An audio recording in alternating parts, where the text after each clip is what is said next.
For your entertainment and pleasure, here is Our Miss Brooks, starring Eve Arden.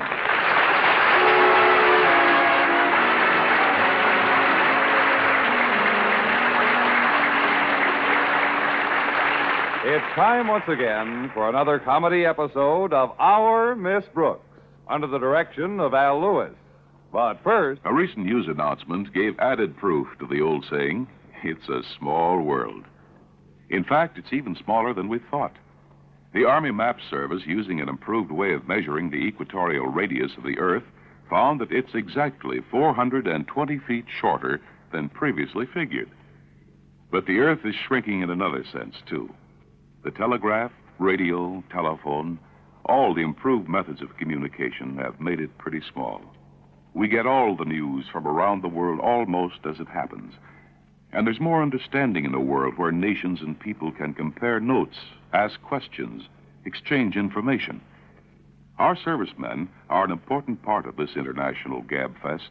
They're right on the spot in a lot of different countries where they have a chance to talk to the people, get their viewpoints, and give them ours. One of the most effective weapons they carry is truth. Before we can have agreement between nations, we have to have understanding between people. That's part of the assignment we give to our ambassadors in uniform. Remember, a country is known by its people. What people think of your country depends on you.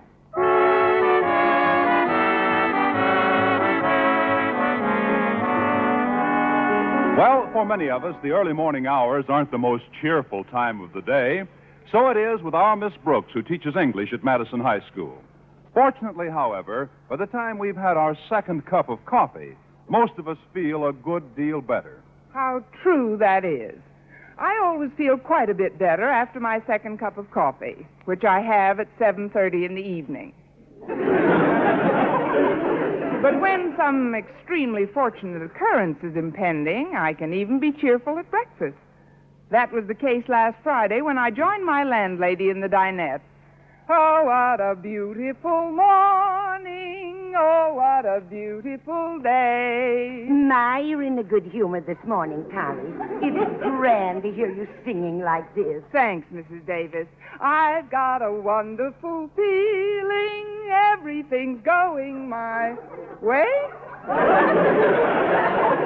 And it's such a nice song, too. The Beautiful Blue Danube.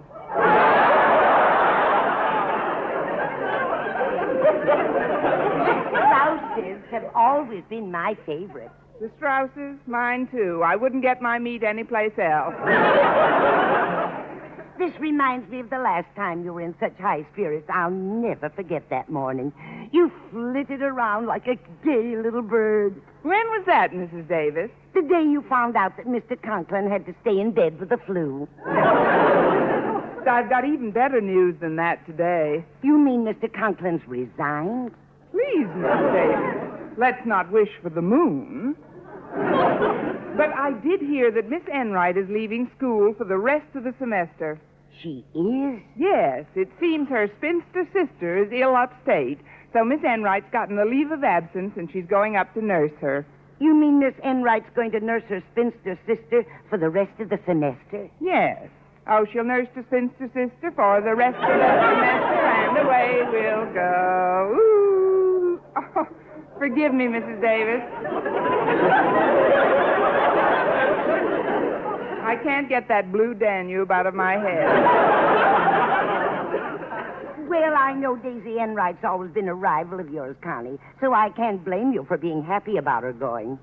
This leaves you a clear field with Mr. Boynton, doesn't it? Exactly. Now there's nothing between Mr. Boynton and me except Mr. Boynton. But, Mrs. Davis, you don't seem so enthusiastic about the news. Frankly, I'm not.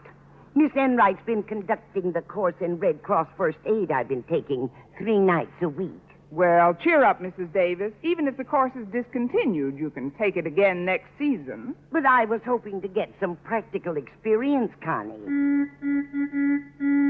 Oh, that's Walter Denton to drive me to school. Be right with you, Walter. If you want first aid experience, Mrs. Davis, why don't you come out to the car and watch us take off? take off? Yes, the way Walter starts that jalopy, it's 10-1 I'll bang my head on the windshield.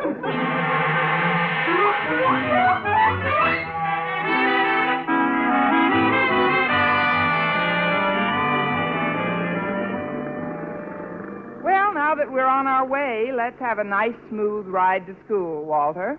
Okay, Miss Brooks. Say, I'm sorry you banged your head on the windshield when we started. Oh, forget it. It's only a flesh wound. Just try to control your tendency to speed, won't you? Yeah, I'll try, but it's awfully difficult on a beautiful day like today. I think I know how you feel, Walter. I'm rather elated, too. And I'll bet our joy stems from the same source, the imminent departure of one Daisy Enright. I couldn't be any happier if 2 Daisy Enrights were leaving. I mean, Miss Enright's a very good teacher, Walter. Why should you be happy to see her go? Well, because my mother's been taking her first aid course, and everything she studies she tries out on my father and me. Well, you shouldn't complain about that, Walter. Your mother's just trying to learn how to take better care of her family. Yeah, she sure took care of me last Monday. Seems she had to do some splint practice, so naturally she used me. You seem a little flexible for a splint, Walter. No, she put the splint on my leg, Miss Brooks. And then she told me to walk across the room. And did you? I took one step and fell on my face. What did your mother do then? She bandaged my face. But with 6 yards of sterile gauze. Could have used more, but my dad had 9 yards wrapped around his. Your house must have looked like an Arab settlement. Well, with Miss Enright leaving, they'll probably discontinue the class until next year anyhow. But surely you've had similar experiences to mine. Mrs. Davis takes the same course. Doesn't she practice on you? No, Walter. Luckily, I've been out a good deal of the time. Mrs. Davis does all her first aid practicing on our next-door neighbor. Oh, Mrs. Landfield? That's right. Limpy Landfield, we call her.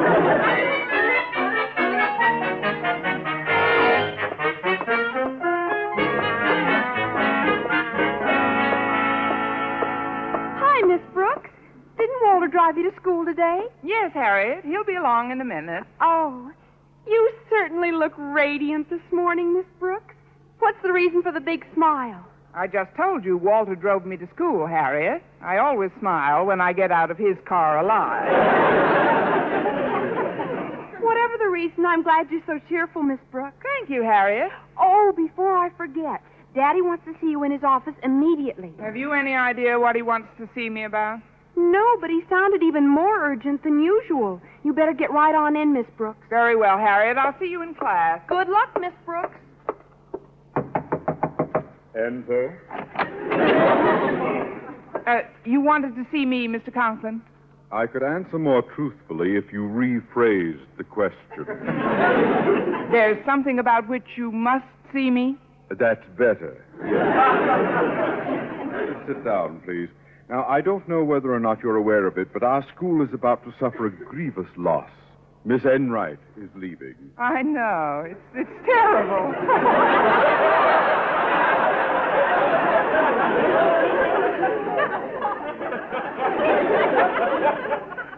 Please try to control your sobs. Since her sister is ailing, I've granted Miss Enright a leave of absence effective at once. You see, there's no one else to take care of the poor creature. And so Miss Enright will have to nurse her spinster sister for the rest of the semester.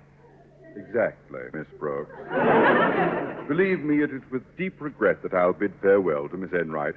She embodies all those qualities I most esteem in a teacher. She's very capable, Mr. Conklin, and I'm sure that She's more than capable, Miss Brooks.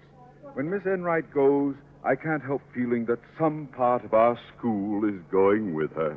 Well, we shouldn't begrudge her a few pencils and erasers.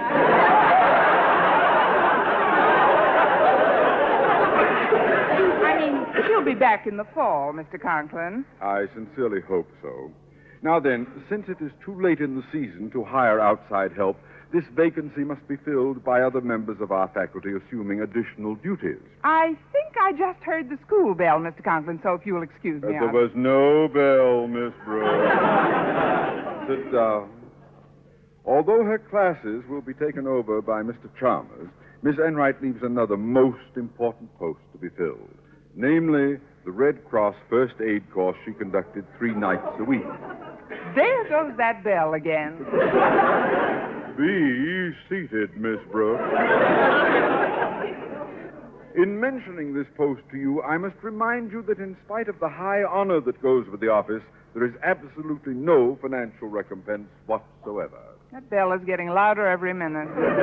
Look, Mr. Conklin, it's been years since I got my certificate in first aid. Since the Red Cross, like Madison High itself, is run on a purely democratic basis, one may only serve it by exercising one's own free choice to serve. It's purely voluntary. But how do you know I'll volunteer, Mr. Conklin? Miss Brooks, do you have a large bank account? Why, no, sir.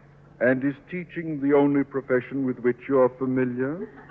That's right, sir. And would you like to continue to make a living in this profession, Miss Brooks? Certainly, sir. Well, then... I hereby exercise my own free, democratic, voluntary choice of saying yes.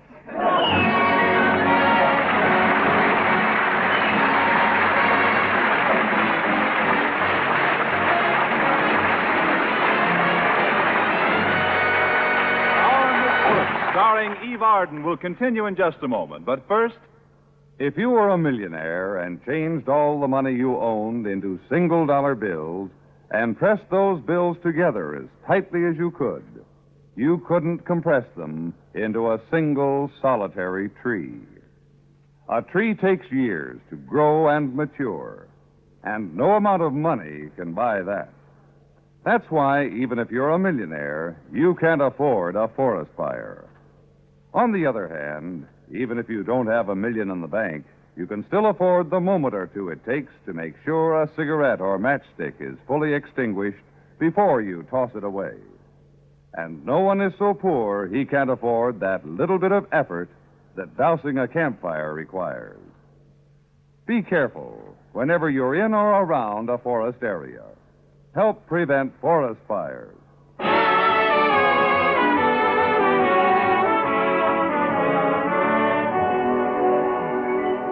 Well, learning that I had to take over Daisy Enright's first aid course didn't help my appetite any. Nevertheless, when lunchtime came, I went to the school cafeteria, baited a table with meatloaf, and sat down to wait for Mr. Boynton. But as I toyed with my salad, it was Miss Enright's voice that broke in on my reverie. Well, Miss Brooks, as I live and breathe. 2 faults that are easily remedied. Well, what are you doing, darling? Feeding your full little face again? What do you mean, again? I haven't had anything to eat. What do you mean, full little face? Just take it easy, darling. We've all got our troubles. Look at what's happening with my poor sister, for instance. It's such a pathetic case. Picture, if you can, a poor, lonely spinster with hardly a friend in the world, practically no one to turn to. I sympathize with you, Miss Enright. Now tell me about your sister.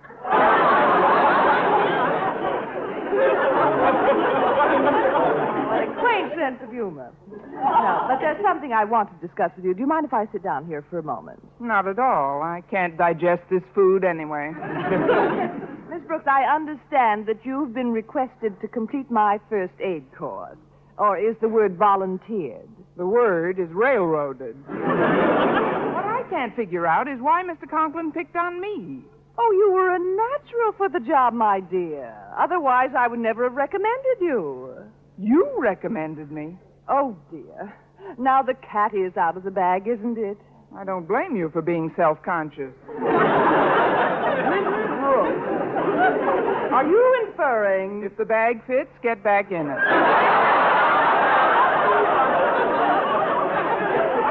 Miss Enright, you're really going out in a blaze of infamy, aren't you? Going out? Oh, but that's what I sat down to tell you, darling. I'm not going anyplace. My sister has decided to come down here and live with me. Isn't that a relief? It's such a relief, I may kill myself. Well, Well, at least I won't have to conduct those classes of yours. Oh, but you will, darling. That's one of the provisions I made when I agreed to stay. I told Mr. Conklin that I'd have to spend all my free time with my sister, and he said that he didn't mind a bit, as long as you took over for me. As one English teacher to another, Miss Enright, I'd just like to say that I am the one who has been took over. I just don't think it's fair for you to Good afternoon, ladies. I hope I'm not interrupting anything. Oh, no, not a thing, Mr. Boynton. Miss Brooks was speaking.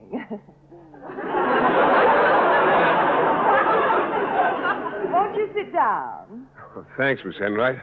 Oh, that food you've got looks very appetizing, Mr. Boynton. Well, yes, I thought I'd take a whirl at the pot roast today. But I kept this plate of meatloaf covered for you, Mr. Boynton.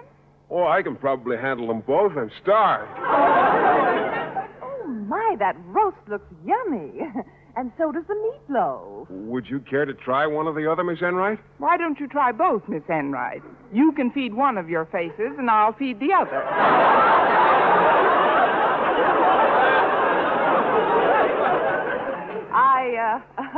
I think Miss Brooks is a trifle miffed because she's going to have to take over some of my duties. Oh, yes, I heard you were leaving, Miss Enright. When are you going?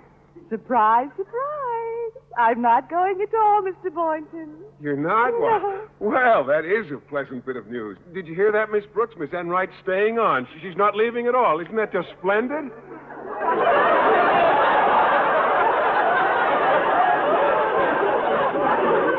Oh, eat your pot roast.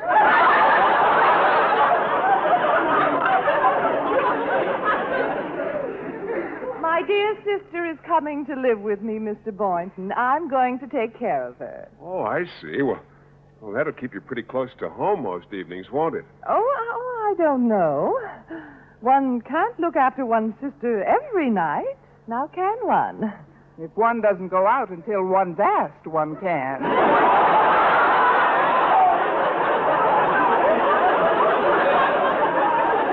Now, you really must excuse me. I've got several things to do. Oh, do you have to go so soon, Miss Brooks? I'm afraid I do, Mr. Boynton. Here's your check for the meatloaf. Oh, thank you, Miss Brooks. But where is your, I paid my check, Mr. Boynton. Oh, well, so long. Toodles. Oh, before you go, darling, I'd like to remind you that I'm coming over to your house tonight to brush you up on the first aid course. It was Mr. Conklin's idea. What? As a matter of fact, he's coming along with me. But I didn't plan on... He said we'd be there at 8 sharp, Miss Brooks, so you'd better be ready at that time. You know, this first aid course is Mr. Conklin's pet project. Sort of like Mr. Boynton is to certain other members of the faculty. If you know what I mean, dear Mr. Boynton. Huh? I guess it's safe to leave him here for a few minutes. Well, if the Emperor has spoken, I guess I'll see you tonight, Miss Enright. Goodbye, Mr. Boynton. Goodbye, Miss Brooks. Oh, don't stop at the dessert counter, dear. From the back, those calories show like mad. If I could plead manslaughter, I'd kill her. All the unjust, tyrannical... I'll take it easy, Miss Brooks. You know what talking to yourself is the first sign of, don't you? Yes, Walter, but I don't care. Oh, things can't be that terrible. Tell Uncle Walt what's the matter. It's pretty bad, Unc. Miss Enright just told me that she and Mr. Conklin are coming over to my place tonight to brush me up on her first aid course. What's so bad about that? This is a chance to kill two of your favorite birds with one stone. If you're going to show them what you remember from your first aid experience, you get a chance to not only clobber Miss Enright, but to show Mr. Conklin that you're totally unfit to take over the job. Well, Miss Brooks, what do you think of the scheme? Walter, if we were in France, I'd kiss you on both cheeks and give you the Legion of Honor.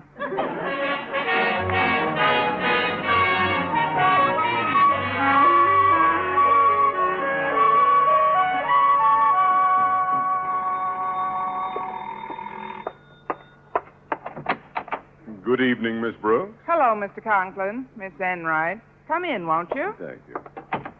Just leave your coats and heads out here. Hats out here. Thank you, darling.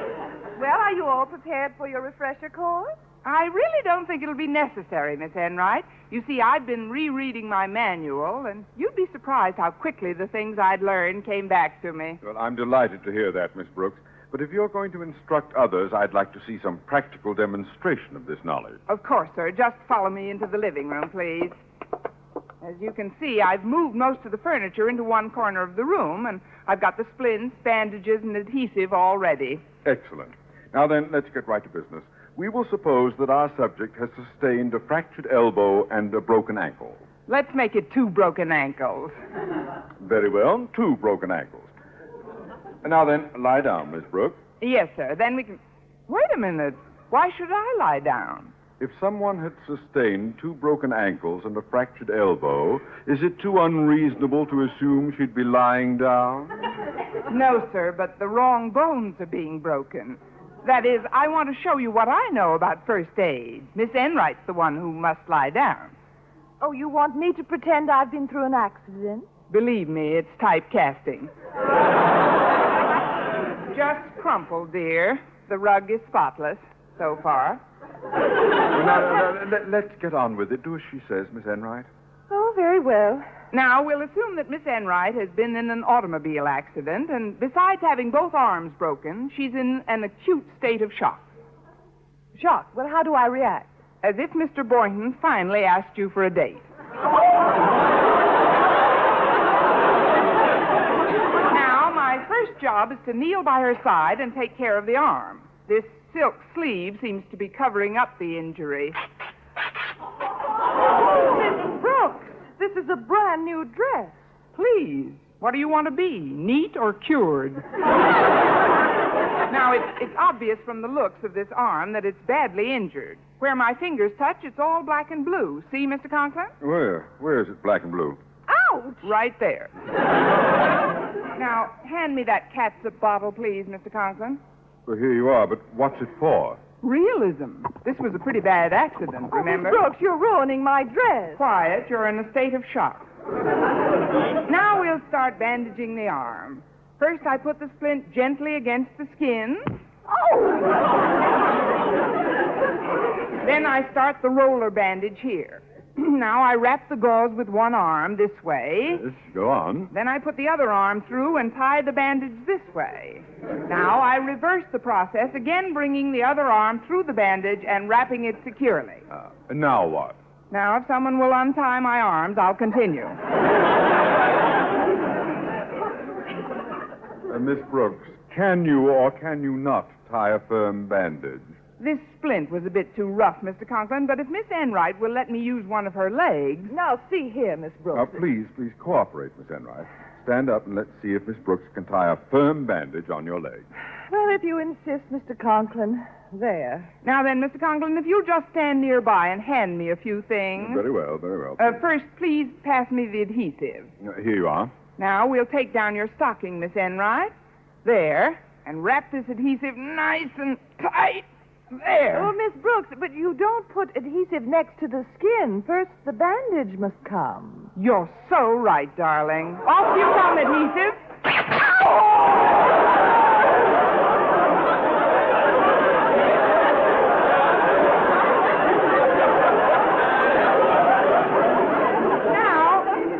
Now we take this bandage and... hand me a splint, please, Mr. Conklin. Here. The idea is to get a good, steady support for the leg. Around we go with the bandage, all around the splint. Another bandage, please, Mr. Conklin. Here's one. Now we wrap this around the other one. Now the adhesive, round and round and round. There. How does that feel? Solid? Very solid. Good grief, you've tied Miss Enright's leg to mine. Oh, for heaven's sake. I thought one of those legs had more wool on it than the other.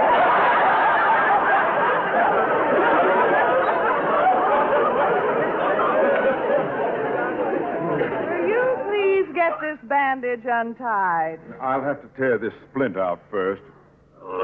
Ouch! There's a big splinter right in my thumb. Good. Now, for your next test, let's suppose that somebody's got a big splinter right in his thumb. Oh, I'll get it. Mr. Boynton, come on in. I just dropped by to return a book I borrowed from Mrs. Davis, but... Oh, you've got company. Please join us, Mr. Boynton. All right. Oh, good evening, Mr. Conklin, Miss Enright. Say, what are you doing? Having a three-legged race?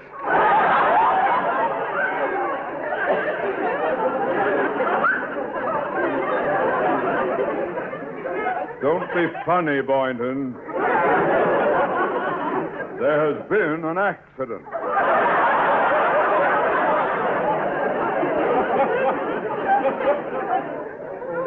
What's that on Miss Enright's dress?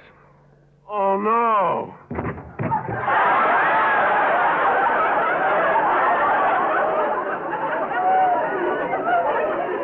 How do you like that? A biology teacher who faints at the sight of catsup. I didn't faint, Miss Brooks. I just slipped on this scatter rug. Well, stop jabbering, everyone. I've got to get this splinter removed. Would you like me to probe, Mr. Conklin?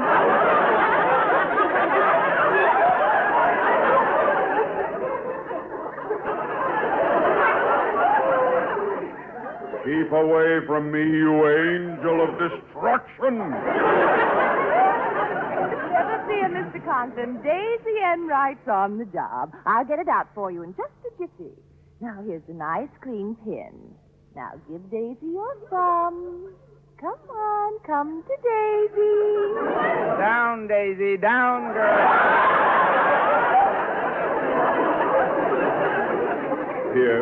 Here, Miss Enright. Now, please be careful. Oh, there's nothing to it, Mr. Conklin. There, it's out. Say, that didn't hurt a bit. Remarkable, Miss Enright. You know, everyone should master first aid. I've been thinking of taking that course myself. You have? Yes. I'd like to sign up right now for the balance of the semester. It's a deal. Monday night at 8, I throw out the first bandage. Over my limp carcass, you do.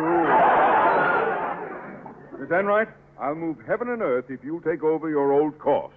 Oh, well, that won't be necessary, Mr. Conklin. Now. She's halfway to heaven already. Oh, well, Miss Enright, there's just one question I'd like to ask you. Yes, Miss Brooks? What sort of splint does one use after one cuts one's throat? Eve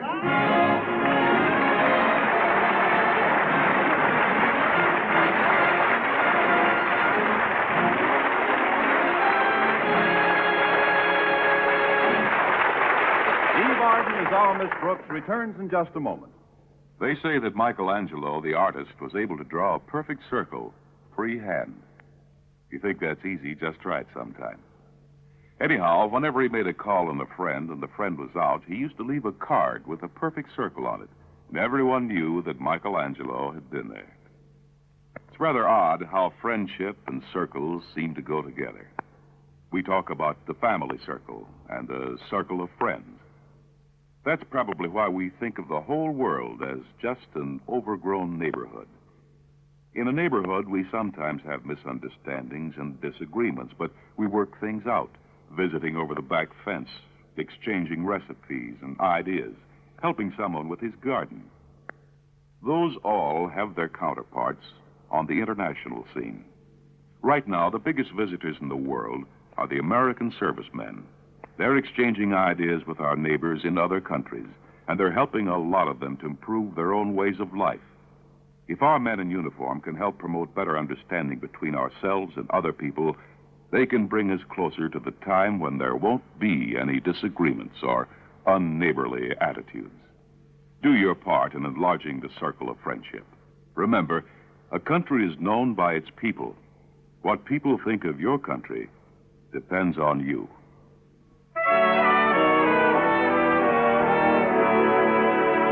And now, once again, here is our Miss Brooks. Well, Mr. Conklin was so delighted at Miss Enright's decision to resume her first aid class that he insisted on treating her to an ice cream soda before taking her home.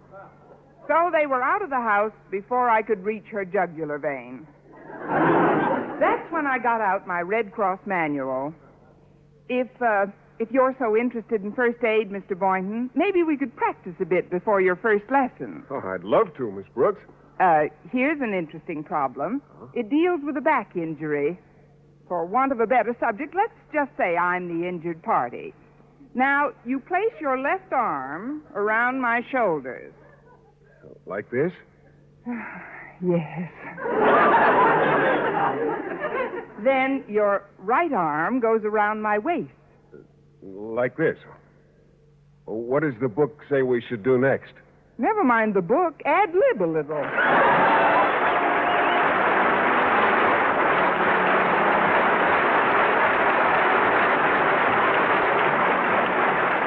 Our Miss Brooks, starring Eve Arden, is produced by Larry Burns, written by Al Lewis and Arthur Alsberg, with the music of Wilbur Hatch. Mr. Conklin was played by Gale Gordon. Others in tonight's cast were Jane Morgan, Dick Crenna, Gloria McMillan, and Mary Jane Croft. Be with us again next week at this same time. This